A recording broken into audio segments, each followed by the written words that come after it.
If you want to win more fantasy football leagues, you need to stop drafting for safety.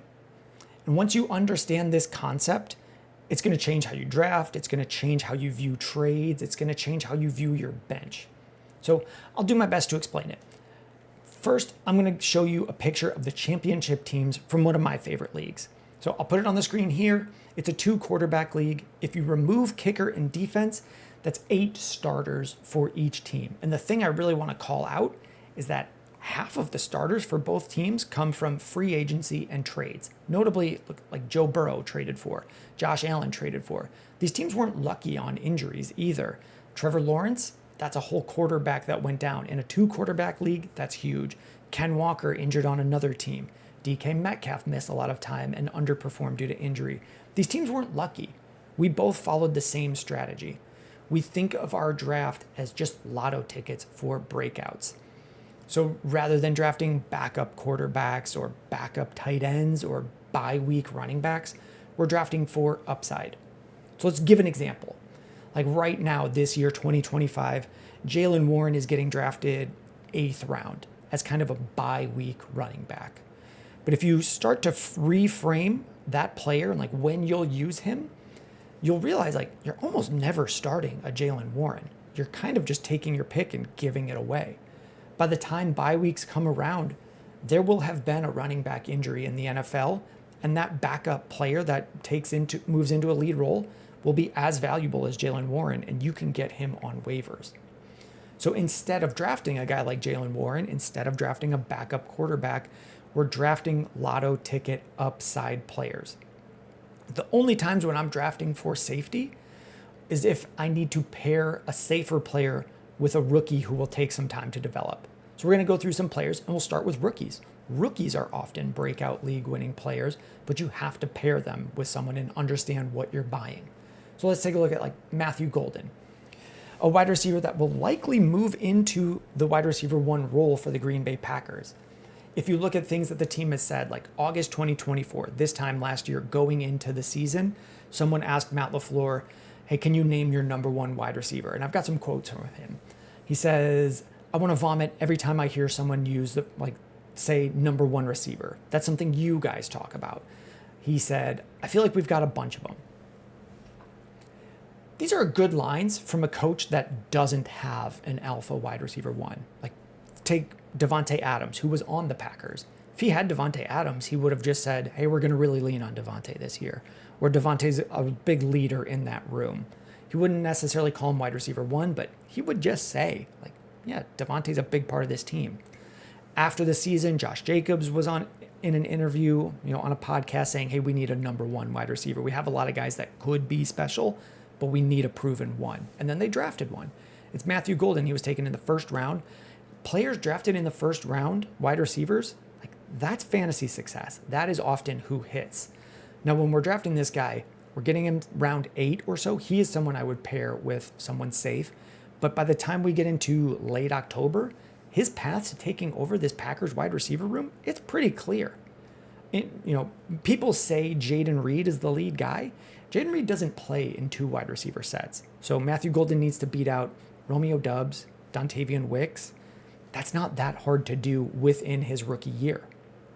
Another rookie wide receiver that I would be drafting instead of Jaylen Warren would be Emeka Egbuka, wide receiver for the Bucs, taken right around when Matthew Golden was, mid to late 1st round of the NFL draft. There's a good chance he breaks out at some point this year and is winning you weeks, compared to using a pick on Jaylen Warren, who you might never start. His path to playing is also pretty clear. A lot of the guys ahead of him are hurt. Jalen McMillan, 2nd-year player, has a sprained neck, won't be starting the season. Chris Godwin, a very good player who re-signed with the Bucs, might start the season on PUP or take some time to ramp up. There's room for Emeka Egbuka to get on the field and prove himself. Again, as a rookie, we're not expecting it in the 1st month of the season. We got to know what we're buying and pair that with a veteran receiver who could start for us. But that's about the only reason I'm drafting for safety. Same thing at running backs. Caleb Johnson. I don't know if you're just coming back to fantasy football for the 2025 season, but this year's rookie running back draft class is considered a great one. People are using it in the same sentences and comparing it to the 2017 draft class. So I'll jog your memory a bit. That class included Christian McCaffrey, Leonard Fournette, Dalvin Cook, Joe Mixon, Alvin Kamara, James Conner, Aaron Jones, and more. So this year's rookies are being compared to that class. Caleb Johnson is a third-round pick. There's a good track record of third-round picks becoming successful fantasy running backs. So the Steelers, they made it pretty clear this offseason that Jaylen Warren might not be the future. They could have extended him and chose not to. And in the pre-draft process, they brought in a lot of running backs. It was pretty clear they were going to draft a running back. I don't know if you guys know this. When teams bring in players before the draft, that all gets reported. That all gets tracked. The Steelers brought in loads of running backs. It was pretty clear they were targeting one. And they did. Caleb Johnson fits what Arthur Smith wants to do in his zone running scheme. So there's a good chance, there's a path forward for Caleb Johnson, who you're using a 7th-round pick on, to become the lead guy for the Steelers this year. And that's a big value win. So outside of rookies, another pattern for big breakout players is second-year wide receivers. Let's just do a little history lesson of wide receivers and their development in the NFL. In 2020, Justin Jefferson had 1,400 receiving yards. That year, he was being drafted around pick 121 in ADP. Wide receivers breaking out in year one to that level was not the norm. In 2021, Justin Jefferson's rookie record was broken by Jamar Chase. That year, Jamar Chase was being drafted around picks early 70s, 73 in ADP, and people were saying that's too high for a rookie wide receiver. When we got to 2024, things had gotten so crazy that Marv was being drafted at pick 15 in ADP, and he did not hit on that. Those were incredibly high expectations, which were out of the norm for rookie wide receivers over the past 10 to 15 years. So just because we had a stretch of great ones doesn't mean that every rookie is going to break out in year one. A lot of wide receivers break out kind of late in the season in year one or in year two. Like, for example, Ladd McConkey. This year, he's being drafted ahead of Marvin Harrison. Last year, through weeks 1 through 10, he was about wide receiver 30, and then the rest of the way was wide receiver 12. Like, these players develop over time. So it is normal for it not to happen until their second year. So with that all said, I'm very happy to take the chance on guys like Marvin Harrison at pick 44. That's his current ADP.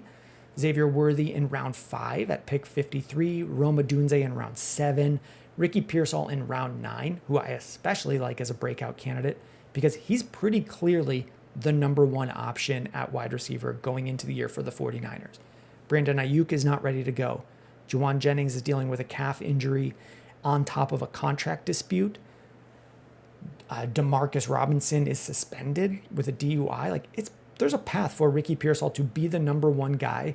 You take him in round 9 and be giving you top 24 performances right off the bat. Other players, Keon Coleman at pick 116, Xavier Legette undrafted. He was a first-round pick last year. He could be moving into a larger role. It is normal for wide receivers to break out in year 2, and I want to target a lot of them. So most of those were wide receivers. The thing is, if you get these breakouts, if you get Ricky Pearsall in late round 8 and he's returning round 4, round 3 value for you, what that does is it allows you to take that player that you drafted there and trade them in a 2-for-1, a 3-for-2, and do big up tier trades where you're getting much higher quality wide receivers and then you're starting Ricky Pearsall as your wide receiver 2. That's the type of moves that we're looking to make. With our bench, we're just shooting for upside. We're bringing someone on, seeing if they break out, and if they don't, we move on. We're not really looking to hold bye-week fill-in guys because we'll get them through enough of these breakouts. A couple other players that might have big value wins that you can pair with some of these rookies, like Calvin Ridley in round 7, pick 65. We're looking for wide receivers that are good going into much better offensive situations. So this is similar to what we saw with Cortland Sutton last year, getting Bo Nix on the Broncos, and what we saw with Terry McLaurin getting Jaden Daniels on the Commies. Like Calvin Ridley is getting Cam Ward. We know Calvin Ridley is good. If Cam Ward is okay, Calvin Ridley's value will go up. He will outproduce where you draft him. Geno Smith going to the Raiders. Jacoby Myers is a good receiver. Geno Smith is a much better quarterback than Aiden O'Connell, and Pete Carroll's a much better coach. We could see a big value win drafting these players. So you can draft those guys and pair them with rookie wide receivers while we're waiting for them to develop. Once you're getting these breakouts and getting these massive trades, we're just continuously pulling in rookies. We're tracking their snap counts throughout the season to see if they are getting worked into the offense more and more, or second-year players getting worked up into the offense more and more. So these aren't just players you're drafting, it's also consistently bringing in free agents. Both of these teams in the championship had so many free agent pickups because as we were getting hits on these, we were trading away other players for big up-tier values. And that is how you win your championships. You don't win at the draft. You need to consistently be looking for breakouts and making trades based off of it.